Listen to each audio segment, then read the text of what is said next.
Welcome to the channel. Here, we master tricky words and their meanings. Today, we're tackling a word that describes someone or something unpredictable or impulsive. Capricious. It might look a little tricky, but by the end of this video, you'll be able to pronounce it with confidence. The correct pronunciation is capricious. Let's break it down.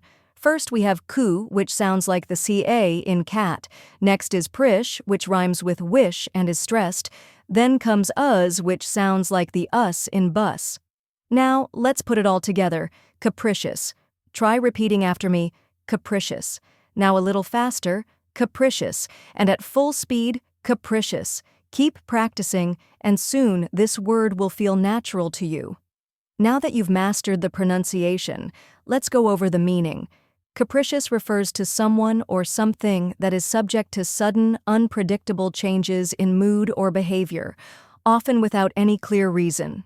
And that's it. Now you know how to pronounce capricious and what it means. If you found this helpful, give this video a like and share it with others.